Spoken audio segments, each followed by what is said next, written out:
The original, and cursed, Jumanji board game is given to adolescent Alex Freak, Mason Guccione, in 1996 when his father discovers it while jogging on a beach.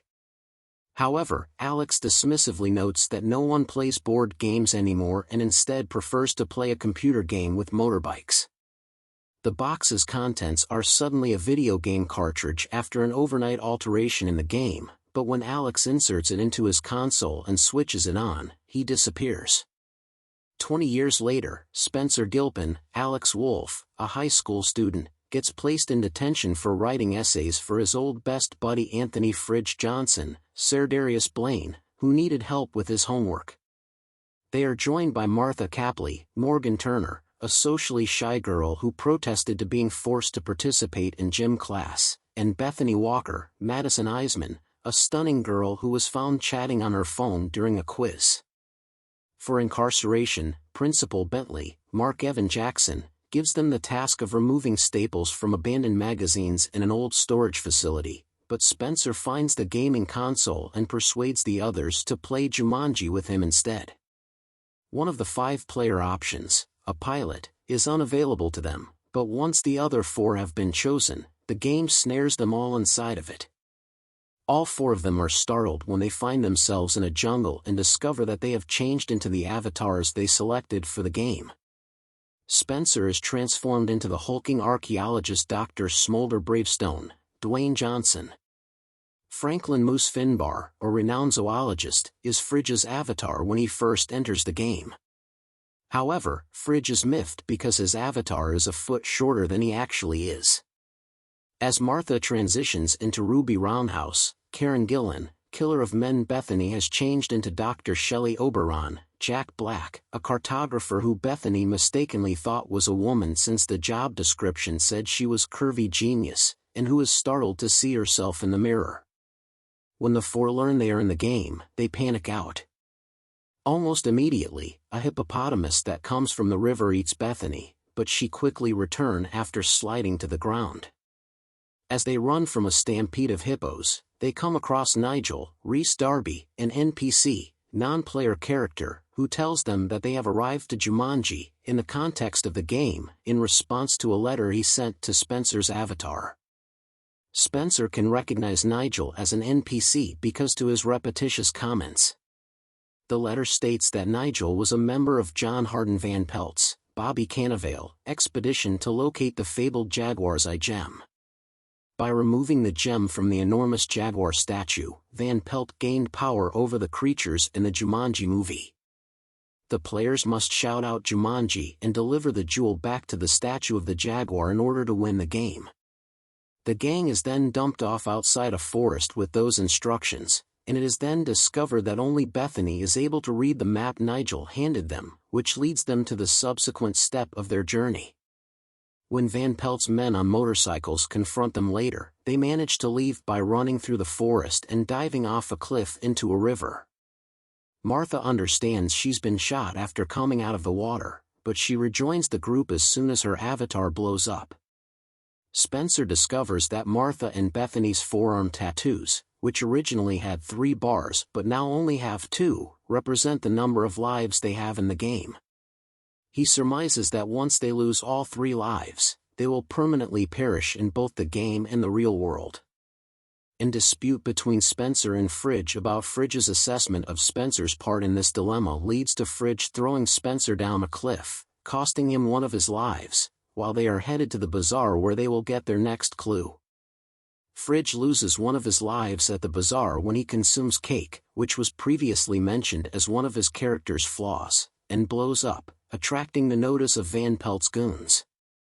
Fortunately, they find their next clue in a basket with a snake before they are assaulted, which the group is able to get by combining their talents, allowing Spencer to grab the snake while Fridge dispatches it.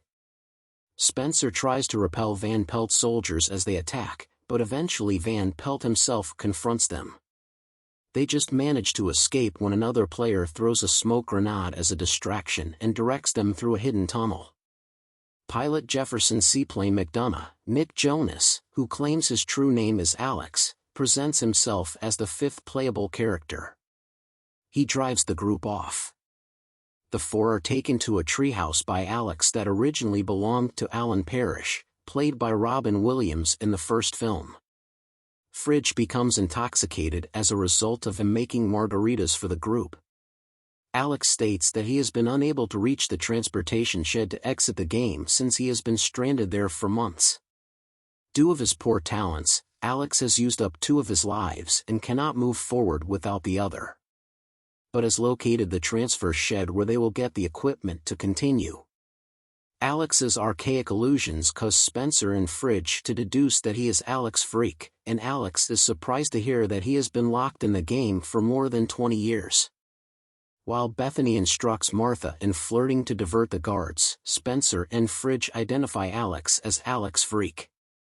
Despite Alex having a panic attack, the group manages to enter the transport shed because to Martha's use of her character's dance combat skills. This enables Alex to realize that their teamwork will be necessary to win the game. When a damaged helicopter becomes stuck in a gorge in front of a charging herd of white rhinoceros, there is momentary fear, but Spencer is able to fix the problem and assist them in ascending. Sadly, the gem is lost as it comes out of Fridge's bag, but Spencer is able to recover it after using Fridge as a sacrifice to attract the rhino herd's attention and then giving Alex the command to turn the helicopter in time to grab Fridge as he respawns. Alex gets stung by a mosquito as they arrive, and his avatar's vulnerability causes him to start dying. However, Bethany rescues him by doing CPR on him, giving him one of her remaining lives in the process. Spencer and Martha confess their affections for one another in the real world as they get ready for their next move, while Bethany starts to get along with Alex. As they approach the jaguar statue, they run across real jaguar guards, and Spencer's effort to steal the jewel off the road to the monument alone resulted in one of his life being lost. Spencer executes a scheme with Fridge's help in which Martha kills Van Pelt's incoming minions while the other 3 divert the jaguar's attention, leaving Spencer to ride one of the minions' motorcycles to the statue. By holding Bethany hostage, Van Pelt seeks to gain the upper hand. Fridge manages to drive the jaguar guards away by making friends with an elephant, but the players lose the gem when it is tossed away. Using her character's vulnerability to poison to sacrifice her second life and respawn in a position where she can deliver the gem to Spencer as she falls, Martha obtains the gem from a pit full of snakes while the others divert Van Pelt's goons. With this move, when Spencer inserts the diamond into the statue and exclaims Jumanji, the game is over and the jungle is once again at peace. Nigel arrives to congratulate the gang on their success, shaking their hands and bringing them back to reality. All 4 of the detention kids are now in their actual forms in the storage room, but they are disappointed to discover that Alex is not one of them. As they make their way home, they notice that the Vreek residence, which had deteriorated since Alex's parents were in the dark about his whereabouts, has been thoroughly renovated. The father recognizes the previous players when a car pulls up outside the home to release a family, confirming that he is Alex, who left the game in 1996 and altered his history. He also reveals that he named his oldest daughter Bethany. The next week at school, Spencer and Fridge are once more friends, and Bethany is organizing a backpacking trip in the midst of Spencer and Martha beginning their relationship. In an effort to put a stop to the game once and for all when they hear the drum beats from Jumanji, they take the console outside to the rear of the school and Fridge drops a bowling ball into it. Jumanji's ominous jungle drums play once again during the closing credits, indicating the game may still exist in some capacity so players may continue playing its hazardous games.